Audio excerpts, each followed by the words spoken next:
In Buffalo, New York, the New Britain Daily Herald reported a brazen heist that began with betrayal. Two, quote, curly-headed boys, end quote, arrested by Buffalo police, confessed to robbing bank messenger James Brennan of about $1,100. This took place on a Tuesday in October 1927. The teenage bandits named a New York gunman armed with 3 revolvers and a knife as their ringleader. The boys received a paltry $90 and $120 respectively for their role, expecting a later meeting to divide the loot. The gunman, however, never showed.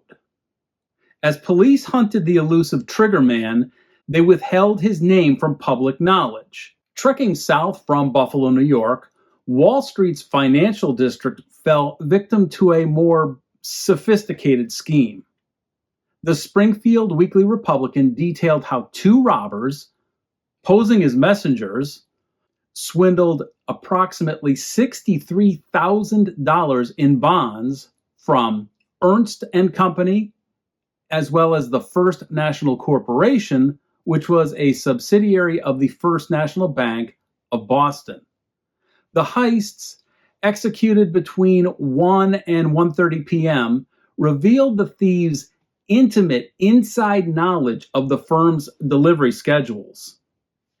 Confidence men vanished into Manhattan's overcrowded streets, leaving brokers stunned by the precision of that heist. But for some, crime was a full-time job with an inevitable, predictable end. The Washington Times declared, quote, "No, crime doesn't pay," end quote. This in a follow-up to a story first told in our Gunfire to Gallows video. David Mitchell and Frank Moore, known as the Black and White Gang, specialized in Monday morning chain store heists. In fact, they pulled off roughly 200 thefts over the past year and a half or so. That netted them approximately $70,000. However, as chronicled earlier, when caught red-handed, they had just 35 cents between them. In fact, they were scheming how to get money for breakfast that day. So they went from high rolling into handcuffs, with the saga ending with a lifetime behind bars, supporting the Washington Times title, "No, Crime Doesn't Pay." These are the types of bank swindlers and cutthroats and bank robbers we cover here at Decades of Gangsters, from 1926 to 1941, when the U.S. enters World War II. In Plantsville, Connecticut, the echoes of an earlier 1927 bank heist lingered, as we covered in the Flexing Capone, Connecticut Connection video. The New Britain Daily Herald reported that one William Capella, extradited from Chicago after fighting removal, retained attorney S. Gerard to defend him against robbery charges. But tensions arose during the trial of one Tony Giardiano and Leo Gargano for auto theft. Their attorney implicated Capella in suspicious, quote, communications, and Capella's trial was set for the week of October 10, 1927, as justice slowly closed in on that Plantsville, Connecticut bank heist. Tiny Rhode Island, resting near Connecticut and New York, had become a haven for the nation's most wanted. The South Bend News-Times quoted a federal Secret Service agent calling Providence, Rhode Island, quote, "the dumping ground and hideout of the nation's crooks," end quote. Leading the hunt for the Pawtucket, Rhode Island post office robbers, the unnamed agent claimed he could identify half a dozen notorious criminals strolling Providence, Rhode Island's streets, living without visible means. The Pawtucket Gang, behind the February 1st, 1926 theft of approximately $262,000, had plagued the region for 3 years with other robberies and burglaries. A Pawtucket Johnny, one of the crew, was in custody, while Loretta Gallagher, bride of gang leader George Red Savage, sat in jail for possessing burglar's tools. A dozen gang members were sought for the April 1926 Phoenix, Rhode Island bank robbery that we covered previously, along with other crimes. Yet Rhode Island's lax approach to policing, at least the underworld, offered them what amounted to an East Coast sanctuary. Heading south in Louisville, Kentucky, the South Bend News-Times reported a midday raid on October 11, 1927.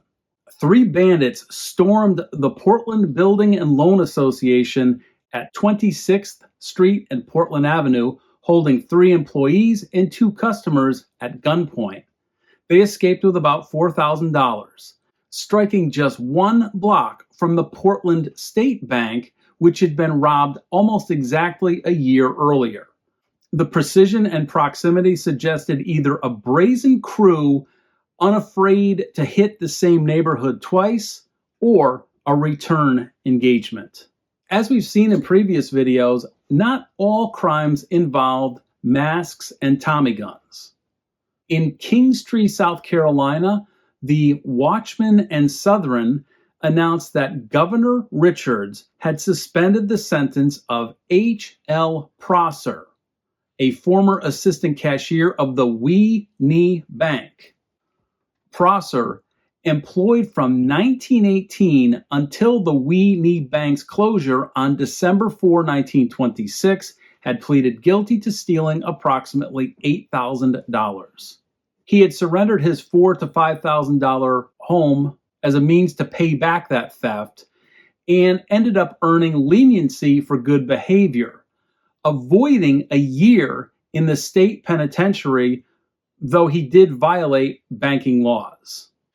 In Fayetteville, Georgia, the Cordell Dispatch exposed corruption within the Bank of Fayetteville. A grand jury indicted President A.O. Blaylock, Vice President D.B. Blaylock, Cashier E.V. Jones, and former cashier V.H. Longino, all of them for embezzling and misappropriation of public funds. The bank, a private institution run by the Blaylock estate, was the county's depository, but it failed on September 7, 1927. It had a shortfall of between $45,000 and $50,000. Well, Longino surrendered and posted bond, with the others expected to follow the next day. In Birmingham, Alabama, the Cordell Dispatch reported the arrest of Cleveland F. Owens, a 23-year-old escaped convict. Owens was caught picking up fraudulent mail order packages, and when arrested, was found to be carrying 2 pistols, and he had a rifle in his car. He'd been identified by Milton McDuff, person who's come up previously in different episodes, from the Bureau of Identification. Owens, it turned out, had escaped the Louisiana State Penitentiary in Baton Rouge on October 3, 1927. He was serving a long term for shooting a New Orleans police officer. Owens was also believed to have fled the Texas State Penitentiary in Huntsville, where he'd been imprisoned for bank robbery. But perhaps the most audacious escape came from Alabama's Kilby Prison, as detailed in the Montgomery Advertiser.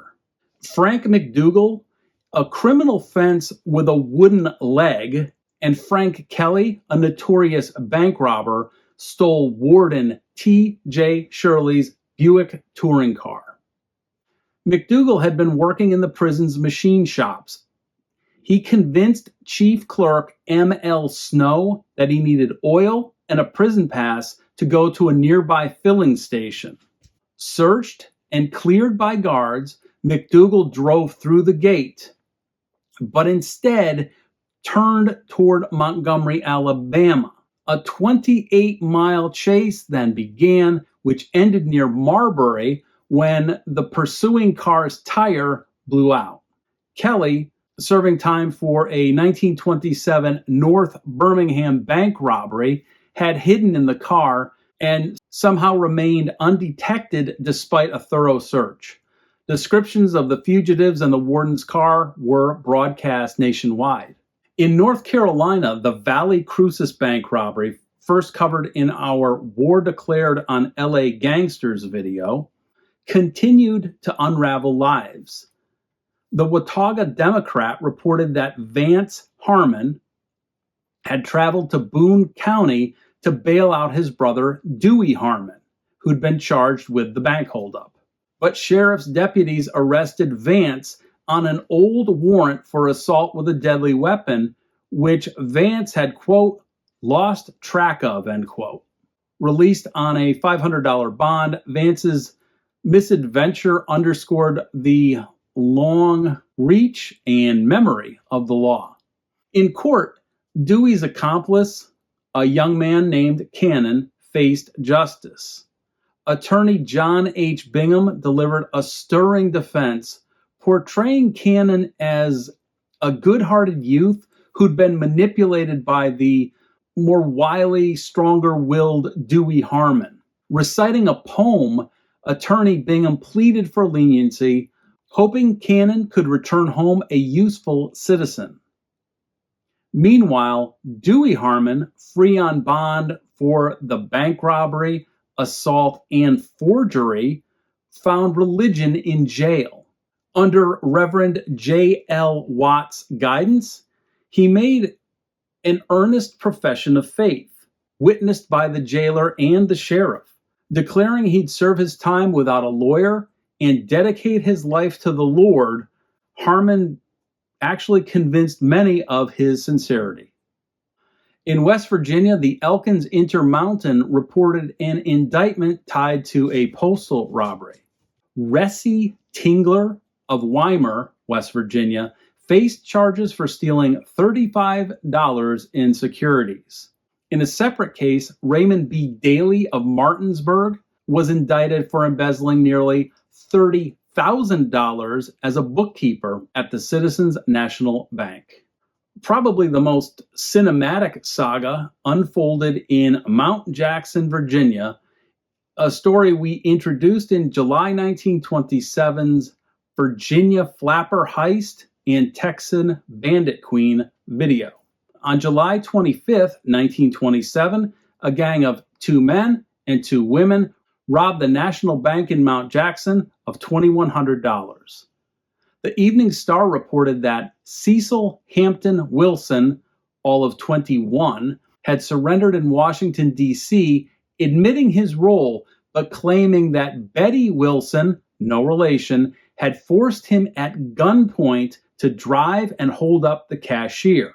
The getaway car, rented in D.C., was abandoned in the mountains accompanied with clever decoys.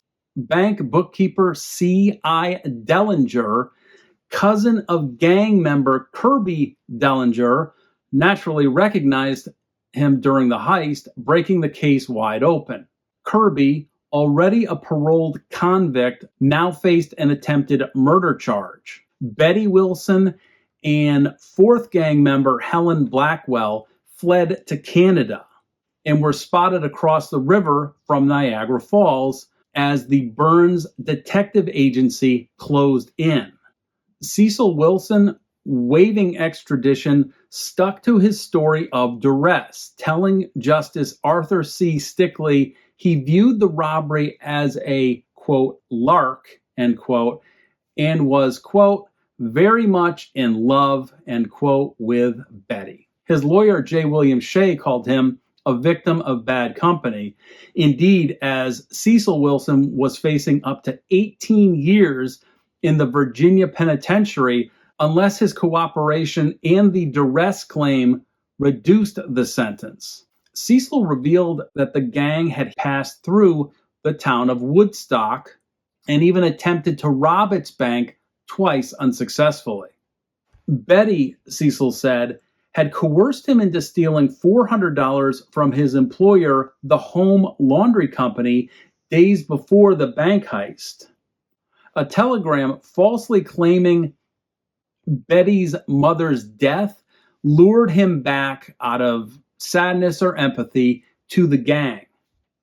The Washington Times blamed both, quote, slow cops, end quote, and Niagara Falls police inaction for the women's escape, adding that there were personal politics hampering the international manhunt. From way up north to the deep south, from boy bandits being betrayed by a gunman to flapper gangsters fleeing across international borders, from embezzling bankers to convicts even stealing the warden's car, greed won out.